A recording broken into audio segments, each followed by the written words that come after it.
Joining us now to discuss BTC price and more is Rosh Singh, CEO, co-founder of crypto trading platform Quadency. Hello there, Rosh. Thanks for joining us. So any chance for $100,000 Bitcoin by the end of the year? Well, we believe so. Here at Quadency, we cater primarily to retail traders. And what we're seeing is that Bitcoin's been around for over, it's approaching its 12-year anniversary in January. And we have plenty of data to analyze over the time that it's been around. And what the data indicates is that these 4-year cycles, are beginning to be lengthened over time. So, in the first cycle, we had from bottom to top, it lasted about 230 days. The second cycle of 2013 bull market lasted about 700 days. 2017 bull run, from bottom to top, took about 1,100 days. And right now, in the fourth cycle, we're approaching about 1,100 days. And the general sentiment out there is that this cycle will be longer than others.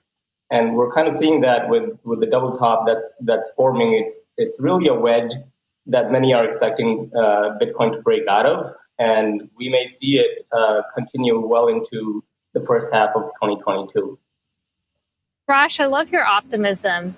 You believe that Bitcoin will reach $100,000 per Bitcoin by the end of the year. What will be the catalyst, and what kind of metrics are you looking that fuel that belief? Well, not necessarily before the end of the year, but I do believe that first quarter of 2022, we will very likely see Bitcoin above 100,000. And what do you think will be behind that? What will drive it up? What's the catalyst? Well, so this 2021 has shown to be very different than previous cycles.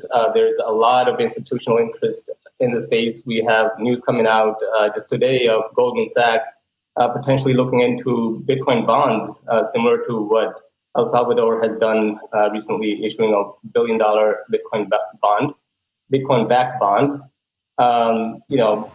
Typically in the past, when we had news that was somewhat negative about Bitcoin, it would go spiraling down. And this year, what we've seen is that it's unfazed by any kind of news coming out. We had the migration of mining out of China.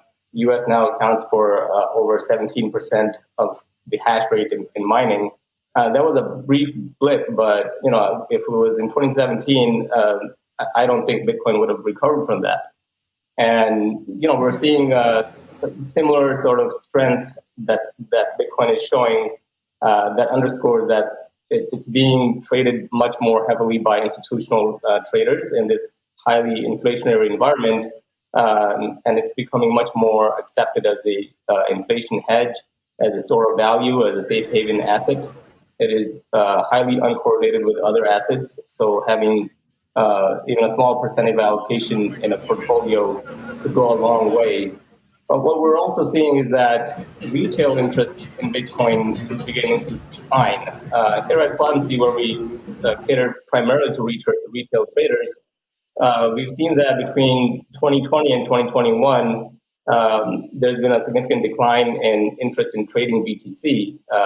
It was around 38% in 2020, and now it accounts for less than 15%.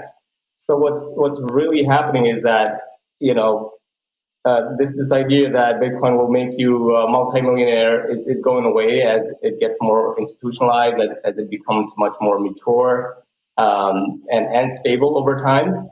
So retail traders are looking at altcoins, and there's these chain wars going on between Ethereum and other chains. There's obviously meme coins and NFTs. So retail traders are very much distracted by a lot of action that's happening away from Bitcoin, and we see that trend continuing.